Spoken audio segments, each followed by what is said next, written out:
여러분 안녕하십니까? JTB 뉴스입니다. 텃밭에 농사를 짓겠다고 해서 무상으로 사용하도록 허락해줬더니 몰래 폐기물을 가져다 묻은 건설업체 대표가 덜미를 잡혔습니다. 가족들이 먹을 푸성귀를 재배하던 밭이었습니다. 첫 소식 나금동 기자가 보도합니다. 굴착기로 텃밭을 파자 폐비닐과 밧줄, 호스 같은 쓰레기가 줄줄이 딸려 나옵니다. 시멘트로 보이는 흙더미도 쏟아져 나옵니다. 땅이 꺼져 있어야 할 땅이 아닌데 한 5cm 땅이 둥그랗게 싹 들어갔더라고. 김제에 사는 이모 씨가 인근 건설업체 대표에게 텃밭 한쪽을 무상으로 사용하도록 내준 건 지난 2017년 초. 그런데 이 대표가 밭에 몰래 각종 폐기물들을 가져다 묻은 겁니다. 아들이나 자식들, 손주 새끼들 농약 안 친 걸로 먹게 하려고 키우는데 거기다 시멘트나 폐기물 같은 거 넣는데. 건설업체 대표는 밭 주변을 정리하면서 나온 나무와 풀을 묻었을 뿐이라고 주장합니다. 봄에 농사를 지나고 한번 싹 걷었죠, 풀을. 그럼 풀이 어디 갈 데 없어 그냥 묻어놨던 거예요, 그 자리에다. 김제 씨는 지난달 A 씨에게 폐기물 관리법 위반으로 50만 원의 과태료를 부과했습니다. 폐기물 매립됐다는 신고를 받고 현장에 출동해서 매립된 것을 확인했습니다. 텃밭 주인 이 씨는 A 씨에게 손해배상을 청구할 계획입니다. JTB 뉴스 나금동입니다. 80대 노인이 요양병원에서 숨졌는데 이 과정에서 적절한 조치를 받지 못했다는 주장이 나와 경찰이 수사를 벌이고 있습니다. 병원 측은 유족들이 무리한 주장을 하고 있다며 맞서고 있습니다. 오정현 기자입니다. 익산 한 요양병원에서 81살 박모 씨가 숨진 건 지난 1일. 유족들은 박 씨가 숨지기 전 의료진이 제때 조치하지 않았다고 주장합니다. 상태가 위독해져 의사를 호출했지만 1시간이 넘도록 나타나지 않았다는 겁니다. 1시간이 넘도록 의사가 내려온다는 말만 하고 안 내려오던 의사가 멀리서 쳐다보면서 돌아가시게 생겼네요. 그냥 그러고서 뒤돌아 서버리더라고요. 이 과정에서 상급병원으로 이송하지 않아 골든타임을 놓쳤다고도 말합니다. 후송차 타고 가면 뭐 5분 10분이면 가요. 그럼 거기서 응급조치하고 뭐 했으면은 저는 그때는 살아계셨다고 봐요. 전혀 응급조치가 없었잖아요. 하지만 병원 측은 두 가지 주장 모두 터무니없다며 선을 긋습니다. 만약 호출하면 저는 바로 가거든요. 근데 찾지 않으셨어요. 위독하시거나 저희가 모니터를 달 상황이거나 응급 상황이면은 저는 그냥 뭐 한 5초 만에도 나갈 수 있는. 병원 측은 또 숨지기 전날 유족들이 상급병원 이송을 거부했고 연명 치료도 하지 않겠다는 뜻을 밝혔다고 주장합니다. 아버님 지금 이송 안 하면은 안 좋아질 것 같은데 어떻게 하시겠느냐. 본인 이제 경제적인 사정도 얘기하시고 그냥 요양병원에서 편안하게 보내줄 수 있는 방법으로 그렇게 하겠다고. 서로의 주장이 극명하게 엇갈리는 가운데 CCBB는 경찰 수사로 가려질 전망입니다. 부검을 통해서 사인을 밝힐 것이고 약물 여부에 대해서도 국가수에 의뢰해 놓은 상태입니다. CCTV 영상과 의료 기록 등의 자료를 확보한 경찰은 유족과 병원 관계자 등을 상대로 수사를 이어나갈 방침입니다. JTB 뉴스 오정현입니다. 125년 전 전북에서 일어나 퍼져나간 동학농민혁명의 기념일이 국가기념일이 됐습니다. 올해부터 5월 11일에 정부 주관 기념식이 열리는데 동학농민혁명의 역사적 가치를 국가적으로 재조명하는 사업에도 탄력이 기대됩니다. 권대성 기자입니다. 동학농민혁명 기념일을 국가기념일로 하는 안이 국무회의에서 의결됐습니다. 국가기념일 제정은 지난 2004년 동학농민혁명 특별법이 만들어진 뒤로 15년 만입니다. 기념일은 5월 11일, 1894년 동학농민군이 정읍 황토현에서 관군과 처음으로 전투를 벌여 대승을 거둔 날로 이른바 황토현 전승일입니다. 정부는 올해 첫 기념식을 5월 11일에 세종문화회관에서 여는데 문재인 대통령도 참석할 예정입니다. 국가적 단위에서 기념하고 또 그 의미를 국민들과 공유하고 확산하는 그런 의미가 있기 때문에 아주 중요한 의미가 있다고 생각을 하고요. 국가기념일 제정의 효과는 단순히 국가주관 기념식을 여는 데만 그치지 않을 전망입니다. 동학농민혁명의 역사적 가치를 재조명하고 널리 드높이는 각종 사업을 시군 차원이 아닌 국가 차원으로 추진하는 데도 힘이 실릴 것으로 기대됩니다. 정부는 이미 사업 발굴에 들어갔습니다. 동학 정신을 번국민적으로 확산시키는 하나 되는 선양 사업과 역사적인 가치와 의미를 재조명하는 기념 사업을 적극 발굴하여 지원할 방침입니다. 3.1운동과 4.19 혁명, 5.18 민주화운동, 최근에는 촛불시민혁명까지 민주혁명의 효시로 평가받는 동학농민혁명. 125년 전 전북의 민초들이 당당히 불의에 항거한 정신을 자랑스럽게 여기고 계승 발전시키는 노력이 절실합니다. JTB 뉴스 권대성입니다.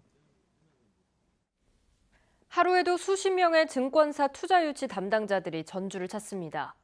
국민연금공단이 운용하는 연기금을 유치하기 위해서인데요.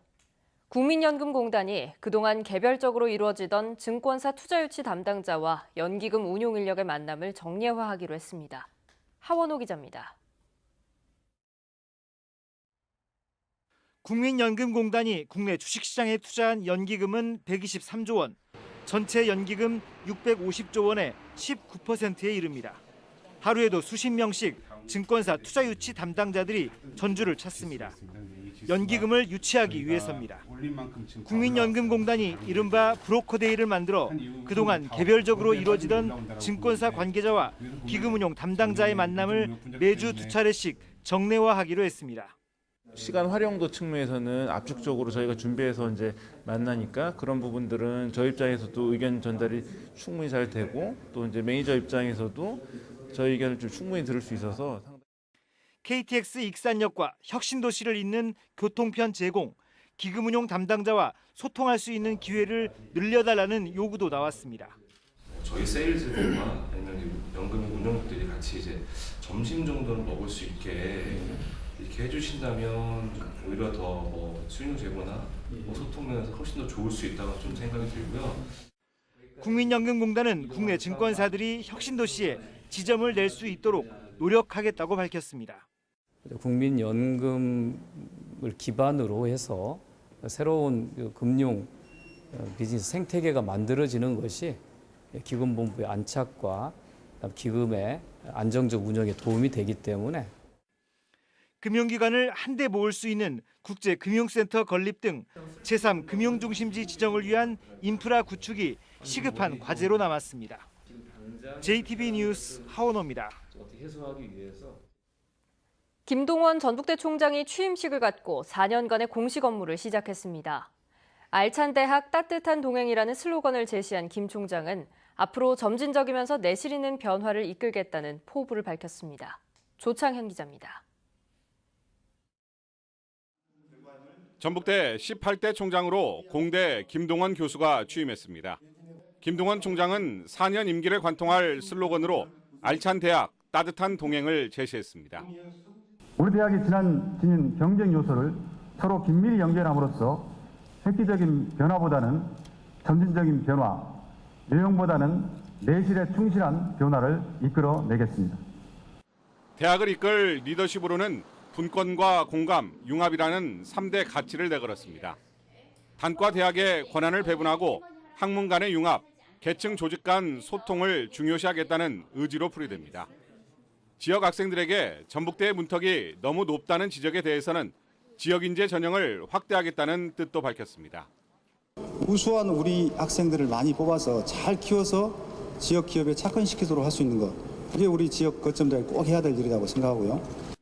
외부 연구 자금과 발전 기금을 끌어올 수 있는 재정부총장제를 신설해 국립대 최상위 재정 규모와 자립도를 달성하겠다는 포부도 밝혔습니다. 그분들은 외부 자원을 개발하는데 활발히 뛰어야 되고요. 그분들을 뒷받침하기 위해서, 그 부총장을 뒷받침하기 위해서 서울에 대협력사무소를 설치하겠다. 그런 이야기도 아까 드린 바가 있습니다. 또 지자체와 함께 R&D 사업 전담팀을 꾸려 정부 주도 예타 사업을 발굴하는 등 지역 싱크탱크로서의 전북대의 역할도 강조했습니다. 김동원 총장은 선거 기간 중에 불거진 구성원 간 갈등을 치유해야 하는 과제를 안고 있으며 다음 달 발표될 약대 유치가 총장 업무 수행의 첫 시험대가 될 것으로 보입니다. JTB 뉴스 조창현입니다. 10여 년째 교류하고 있는 무주군과 충북 영동군, 충남 금산군이 올해 함께 관광객을 유치하기로 했습니다. 고창에서는 국내 최대 규모를 자랑하는 오거리 당산제가 열렸습니다. 보도에 송창용 기자입니다.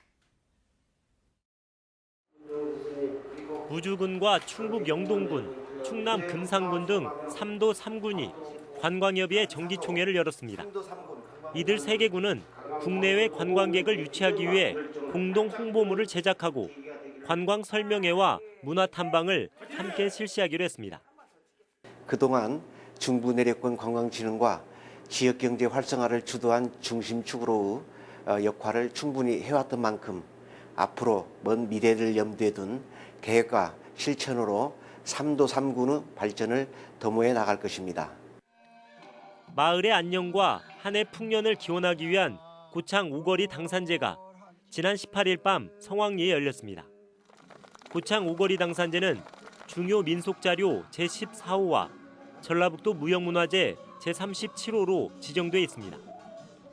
남원시에 찾아가는 민원 서비스 120 민원 봉사대가 삼해면 화정마을을 시작으로 민원 서비스 대장정에 돌입했습니다. 전기와 수도, 가스 등 7개 분야 14명으로 구성된 120 민원 봉사대는 매주 화요일과 목요일에 1개 마을씩을 순회합니다. 앞으로도 그 오지마을을 구석구석 방문해서 그 주민들이 불편사항이 없도록 해나가겠습니다. 국내 유소년 야구대회 시즌 첫 개막대회인 제4회 순창군 숲의 전국 유소년 야구대회가 오는 23일부터 28일까지 엿새 동안 순창에서 열립니다. 이번 대회는 전국에서 140개 팀이 참가해 기량을 겨룹니다. JTB 뉴스 송창용입니다. 정읍시의회가 광주광역시에 임실 오염 토양 처리 시설의 허가 철회를 촉구했습니다. 정읍시의회는 결의안에서 오염 토양 처리 시설이 운영되면 옥정호가 중금속으로 오염될 가능성이 높고 이 물을 식수원으로 이용하는 정읍시와 임실군 주민의 건강이 크게 위협받을 것이라며 광주광역시의 시설 허가 철회를 요구했습니다. 지난 15일 임실 오염토양 정화시설에서 채취한 오염토양 시료의 성분 분석 결과가 다음 달 중순쯤에 나옵니다. 전라북도는 분석 결과 허가받지 않은 성분이 검출되면 행정처분을 할 방침입니다. 이와 함께 전라북도는 업체 등록을 허가한 광주광역시를 방문해 이 업체가 스스로 사업을 철회하도록 중재를 요청할 계획입니다. 바른정당은 태양광 발전소 문제와 관련해 현대중공업은 꼼수를 중단하고 정부는 군산 경제에 통 크게 지원하라고 촉구했습니다. 바른정당 전북도당은 현대중공업의 말처럼 단지 검토 수준이라면 한국동서발전이 산자부에 태양광 허가를 신청했겠냐면서 현대중공업은 올해 조선소를 가동하겠다던 약속을 저버려선 안 된다고 말했습니다. 바른정당은 또 문재인 대통령과 이낙연 총리의 지역경제 활성화 약속에도 조선업 활력 제고 방안에 군산은 없다면서 정부는 군산조선소 재가동 약속을 이행해 지역경제 활성화를 지원해야 한다고 주장했습니다. 다음 달부터 전북의 시외버스와 고속버스 요금이 크게 오릅니다. 인상률은 시외버스가 13.5%, 고속버스가 7.95%입니다. 시외버스와 고속버스의 요금이 오르는 것은 지난 2013년 이후 6년 만입니다. 전라북도는 국토교통부의 운임 상한 요율에 따라 전북 버스운송조합과 협의해 요금을 올리기로 결정했다고 밝혔습니다. 김현숙 전북대학교 도시공학과 교수가 신임 새만금 개발청장으로 임명됐습니다. 청와대 김의겸 대변인은 김현숙 청장이 이론과 실무를 겸비한 도시설계 전문가로 새만금 개발을 본격적으로 이끌어 나갈 것으로 기대한다고 밝혔습니다. 김현숙 청장은 전북대 건축공학과를 졸업한 뒤 대통령 직속 지역발전위원회 위원을 지냈고 현재 새만금위원회 민간위원입니다. 임실경찰서는 대낮에 도로변 공터에 놓아둔 도로 경계석을 훔친 혐의로 중장비 기사 43살 강모 씨를 불구속 입건했습니다. 강 씨는 공사에 사용하기 위해 지난달 20일 오전 11시 반쯤 임실군 신천면의 한 교차로 부근 공터에서 260만 원 상당의 도로 경계석 100개를 훔친 혐의를 받고 있습니다. 오늘은 구름이 많다가 오후부터 대체로 맑겠습니다. 한낮 기온은 3도에서 7도로 어제와 비슷하겠습니다. 대기 정체에 중국발 스모그까지 더해져 미세먼지 농도는 나쁨 수준 예상됩니다. 내일 아침은 기온이 영하 5도 안팎까지 떨어지겠지만 낮에는 기온이 10도 이상 올라 포근하겠습니다. 당분간 기온은 평년 수준을 웃돌겠고 일교차 큰 날씨가 이어지겠습니다.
JTB 뉴스를 마칩니다. 여러분 고맙습니다.